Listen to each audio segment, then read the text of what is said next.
Good morning, class. This is Mohammad Mohit. Today, we are here for the chapter number 14, Properties of Parallel Lines. So, first of all, we have to discuss about how many type of lines are there. तो पहले हम lines के बारे में पढ़ते हैं, then we are going to discuss about the parallel lines. एक होता है पेयर ऑफ लाइंस होता है, तो पढ़ते हैं पहले कि which type of pair of lines are there और व्हाट आर पैरेलल लाइंस, सब डिटेल में पढ़ेंगे. First of all we have to discuss कि what are lines, how many types of lines. तो फर्स्ट एक होता है हमारा इसमें लाइन, दूसरा वर्ड आता है हमारा रे, and the third line segment. In the first, when we know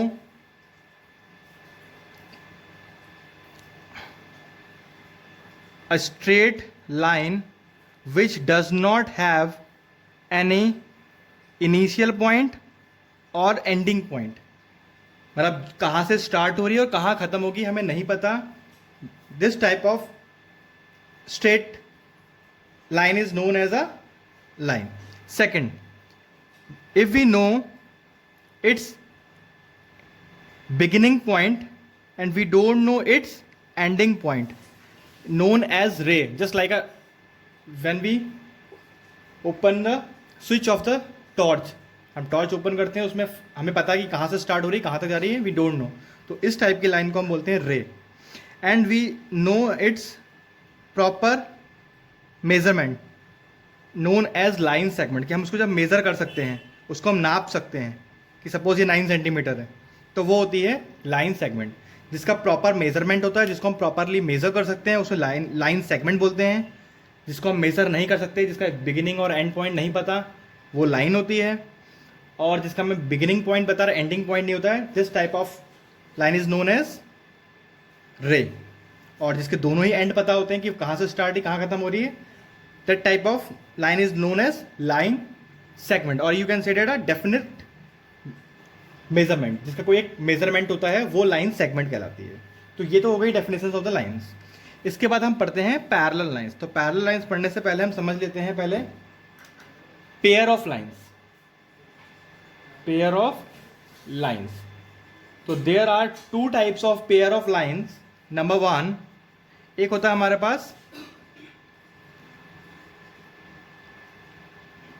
intersecting lines, और सेकंड होता है हमारे पास पैरेलल लाइंस.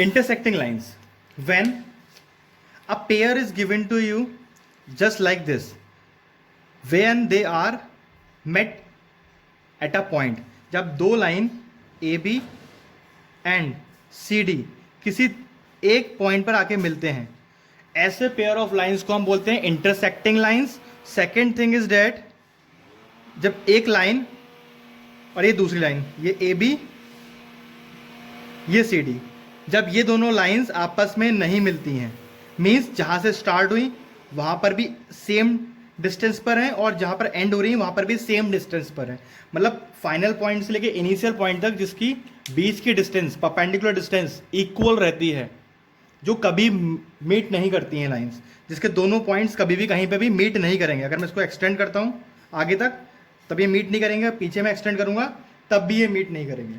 तो ऐसे पेयर को हम पैरेलल लाइंस कहते हैं. तो there are 2 types of pair of lines. Number 1 intersecting lines, pair of intersecting line जो मीट करती है एक पॉइंट पर. सेकेंड होती है पैरेलल लाइंस जो कहीं पर भी मीट नहीं करते हैं, उसको हर एक पॉइंट पर इक्वल डिस्टेंस पर रहती हैं, वो मतलब दोनों के बीच की जो डिस्टेंस होती है वो इक्वल रहती है. तो this type of lines are known as, this type of pair of lines are known as parallel lines. तो यही हमारा टॉपिक है आज का, पैरेलल लाइंस. अब सपोज ये पेयर ऑफ 2 भी हो सकते हैं और ये पेयर ऑफ 3 भी हो सकते हैं, मोर देन 3 भी हो सकते हैं. इसको रिप्रेजेंट करने का एक तरीका होता है, इफ 2 लाइंस आर देयर और उनके ऊपर ये एरो का सिंबल बना है, it means these 2 lines are parallel to each other. A B parallel to C D. इसको रिप्रेजेंट करने का जो तरीका होता है वो ये होता है, ए बी ये इस तरीके से दो सिंबल ही बनते हैं स्ट्रेट लाइन की तरह। ये सिंबल ऑफ पैरेलल लाइंस है और ये सी डी।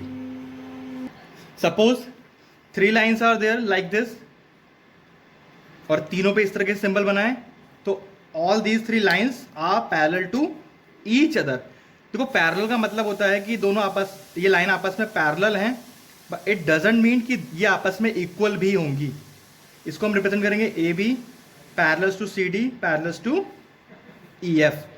इससे ज़्यादा होंगी तो हम उस तरीके से रिप्रेजेंट और ज़्यादा लिख लेंगे, ठीक है। तो पैरेलल मीन्स जब दो लाइंस के बीच की डिस्टेंस एंड पॉइंट तक from the beginning point equal रहती हैं, then the pair of line is known as the parallel line. A एक पॉइंट है, बी दूसरा पॉइंट है, सी और ये डी। तो ये लाइन भी आपस में पैरेलल हो सकती हैं। पैरेलल डजंट मीन कि वो दोनों आपस में भी इक्वल होंगी, ये इक्वल हो भी सकती हैं और नहीं भी। तो पैरेलल का ये मतलब नहीं है कि they are equal in length as well, ठीक है। तो ये तो हो गया पैरेलल लाइन। अब कुछ इसकी प्रॉपर्टीज हैं वो समझ लेते हैं। Number 1, suppose we have given 2 parallel lines are there just like this. इसको मैंने नाम दे दिया L, इसका नाम दे दिया M, और एक थर्ड लाइन इसको इस तरीके से काट रही है, ठीक है। इसका मैंने नाम दे दिया N। जब 2 और मोर, 2 या 2 से ज़्यादा लाइनों को कोई थर्ड लाइन कट करती है तो उस लाइन का नाम होता है ट्रांसवर्सल, ठीक है। नाम ध्यान रखना है, ट्रांसवर्सल ये कहलाते हैं इसको। कब क्या कौन सी लाइन होती है ये ट्रांसवर्सल लाइन? 2 और मोर लाइंस के पेयर को जब थर्ड लाइन इंटरसेक्ट करती है। इधर this pair should be parallel और नॉट। ये पैरेलल भी हो सकता है और नहीं भी, जरूरी नहीं है। सपोज एक लाइन ये गई, दूसरी लाइन ये गई और तीसरी लाइन ने इसको इस तरीके से काट दिया, तब भी ये इसकी ट्रांसवर्सल ही कहलाएगी, ठीक है। Transversal mean does not mean कि वो खाली पैरेलल लाइंस को ही इंटरसेक्ट करेगी, वो नॉन पैरेलल लाइंस को भी इंटरसेक्ट कर सकती है। अब आप देख रहे होंगे इसमें कुछ एंगल्स फॉर्म हो रहे हैं। मैं इसका नाम दे देता हूँ। ये एंगल 1, सपोज ये 2, 3, 4, 5, 6, 7, 8। तो कुछ कंडीशंस हैं, some properties should be there जो आपको देखना चाहिए, समझना है।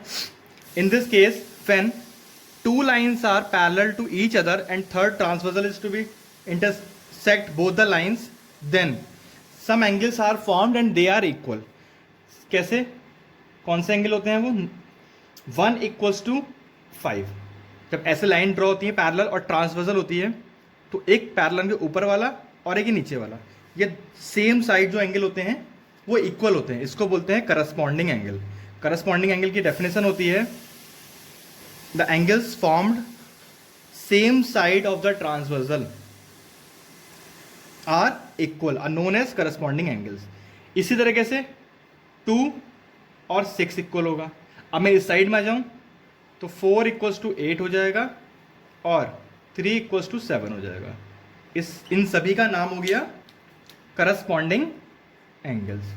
ये प्रॉपर्टीज आपको समझाई जा रही हैं, that should be come in your exercises, ठीक है। ये इक्वल होते हैं, कब इक्वल होते हैं? When the lines are parallel. Condition ध्यान रखना है, एंगल्स कब इक्वल होंगे? When the lines are parallel. Next property इसके अंदर, it just like a formation of Z. इसमें जेड का फॉर्मेशन बनता है या तो इस तरीके से या इस तरह, मतलब फॉर्मेशन ऑफ जेड। ये ऐसे भी हो सकता है, ऐसे भी हो सकता है, ऐसे भी हो सकता है। इट्स फॉर्मेशन ऑफ जेड और फॉर्मेशन ऑफ एन भी कह सकते हैं आप लोग। तो देखिए इस तरीके से बन रहा है ये आपको दिख रहा होगा। ये इस तरीके से जब इसके अंदर 2 एंगल बनते हैं और when the lines are parallel तो दीज 2 एंगल्स आर इक्वल। इसको बोलते हैं अल्टरनेट इंटीरियर एंगल्स। तो इसमें बन रहा है, आप देखिए angle 3 equals to angle 5। Similarly इस साइड आ जाइए, एंगल 2 इक्वल्स टू एंगल 8। इन दो का नाम हो गया alternate interior angles. Alternate interior angle. जब इंटीरियर बन रहे हैं तो एक्सटीरियर भी बनेंगे। इसके जस्ट ऊपर वाले एक्सटीरियर कहलाते हैं। अब 3 के ऊपर है 4 और 5 के नीचे है 6। इसी तरीके से टू, टू के ऊपर है 1 एंड 8, 8 के नीचे है 7, ये 7, इसको हम बोलते हैं अल्टरनेट एक्सटीरियर एंगल्स। ये इंटीरियर हो गए और ये वाले एक्सटीरियर हो गए, ठीक है। कब इक्वल होते हैं? When the lines are parallel. तो ये तो इसकी कंडीशन हो गई। अभी कुछ और एंगल्स भी फॉर्म होने हैं, वो भी हम समझ लेते हैं, ठीक है। इतना मैं रब कर रहा हूं। इसके बाद में आता है सप्लीमेंट्री एंगल्स का। When the two lines are parallel and one is a transversal, तो जो उसके अंदर एंगल्स बनते हैं same side of the transversal, और जो इंटीरियर बनते हैं पैरेलल लाइंस के अंदर बनते हैं, उन दो एंगल्स का सम 180 होता है, ठीक है। अगर ये ऊपर वाला 60 है तो नीचे वाला 120 होगा, दोनों का सम 180। तो इनको बोलते हैं को इंटीरियर एंगल्स। तो एंगल 2 प्लस एंगल 5 ये इक्वल नहीं होते, ध्यान रखना, इनमें सम 180 होता है। ऐसे ही इस साइड आ जाइए, सेकेंड हैंड पे angle 3 equals plus angle 8 equals to 180 degree. इसका नाम हो गया को इंटीरियर एंगल्स। कौन से होते हैं को interior angles? The angles which are formed same side of the transversal and between the parallel lines. जब इंटीरियर है, ऐसी एक्सटीरियर भी होता है जो बाहर बन रहे हैं दोनों। तो angle 1 plus angle 6 equals to 180 degree, angle 4 plus angle 7 equals to 180 degree. ये हमारे हो गए को एक्सटीरियर एंगल्स। इसमें भी इसका सम 180 होता है, ठीक है। ये इसकी प्रॉपर्टीज हो गई। एक प्रॉपर्टी और है जो आपने बहुत बार पढ़ी है, जो क्लास 6 में भी आप पढ़ के आ चुके हैं, वो भी मैं समझा देता हूं एक बार। व्हेन टू और more lines are intersect to each other, कुछ उसमें एंगल्स इक्वल होते हैं। मैं दो लाइंस की बात कर रहा हूं। इस पे जो अपोजिट एंगल्स बनते हैं वो आपस में इक्वल होते हैं। आपने पढ़ा होगा वर्टिकली अपोजिट एंगल्स। तो इसमें हमें देखते हैं वर्टिकली कौन से फॉर्म हो रहे हैं। आप ध्यान से देखें, 1 के इक्वल हो जाएगा 3, ऐसे ही 2 के इक्वल हो जाएगा 4, सिमिलरली 5 के इक्वल हो जाएगा 7 एंड 6 के इक्वल हो जाएगा 8। तो these are known as vertically opposite angles and they are equally. तो हमें ये जो कंडीशन है ये पैरेलल लाइंस की नहीं है, ये कंडीशन है इंटरसेक्टिंग लाइंस की। तो यही हमारा इसका बेसिक है जो हम इसमें पढ़ेंगे। These are the properties of the angles. इसमें मोर देन 2 लाइंस भी हो सकती है, जैसे मैंने आपको बताया। Suppose 3 lines would be there और 1 ट्रांसवर्सल। यहाँ 1 ट्रांसवर्सल आ गई, ये एंगल 1 है, ये 2 है, ये 3 है। If these 3 lines are parallel तो 1 2 3 तीनों आपस में इक्वल होंगे। अगर मैं इसको हटा दूं तो 1 3 के इक्वल होगा। क्यों? अगर मैं इसको स्किप करता हूं, इस लाइन को हटा देता हूं, तो ये लाइनें पैरेलल हैं और ये दोनों सेम साइड बन रहे हैं। तो these angles are known as corresponding angles. तो मोर देन 2 भी हो सकते हैं और 2 भी रह सकते हैं, कोई इशू नहीं है। Now one thing is that ये इसी टाइप का फिगर बन रहा है, बट इस टाइम लाइनें पैरेलल नहीं है। तो एंगल 1 हमें पता है जब लाइनें पैरेलल थी तो एंगल 1 और एंगल 5 इक्वल थे। ऐसे ही एंगल 2 और एंगल 6 इक्वल था। इस साइड आ जाएं तो एंगल 4 इक्वल्स टू एंगल 8 था और एंगल 3 इक्वल्स टू एंगल 7 था। ये कब इक्वल था? When the lines are parallel. But अब लाइंस पैरेलल नहीं है तो क्या होगा? तब ये आपस में इक्वल नहीं होंगे, तब आपस में इक्वल नहीं होंगे, ठीक है। बट इनका जो नाम होगा वो क्या होगा? तो नेम वही रहेगा, नेम चेंज नहीं होगा, नाम इसका यही रहेगा, corresponding angles. 1 and 5, 2 and 6, 4 and 8 and 3 and 7. These angles are known as corresponding angles, but this time these angles are not equal. ये इक्वल क्यों नहीं है? Because lines are not parallel. अगर लाइनें पैरेलल होंगी तभी ये इक्वल होंगे और लाइनें पैरेलल नहीं होंगी तो इक्वल नहीं होंगे, नाम उसका वही रहेगा। कभी कभी हमारे से उल्टा भी पूछ लेता है। Suppose 2 lines should be there और इसमें हमें एक ट्रांसवर्सल गिवन है हमारे पास इस तरीके से 1 और 2 हमें गिवन है। एंगल 1 इक्वल्स टू एंगल 2, तो हमसे पूछ लेगा क्या लाइनें पैरेलल होंगी या नहीं होंगी है। तो आप लिखेंगे यस लाइन्स आर पैरेलल। अगर इसका नाम है एन और इसका नाम है एम तो लिखेंगे yes N parallels to M, because sorry, because corresponding angles are equal. तो ये दोनों ही चीज़ एक दूसरे के से काम करती हैं। अगर एंगल्स इक्वल हैं तो लाइनें पैरेलल होंगी, और लाइनें पैरेलल हैं तो एंगल्स इक्वल होंगे। ठीक है, होप ऑल यू अंडरस्टैंड, यहाँ तक समझ गए होंगे। ये हमारा इसका बेसिक था। इसकी जो आगे का कॉन्सेप्ट है वो हम बाद में डिस्कस करेंगे। Thank you.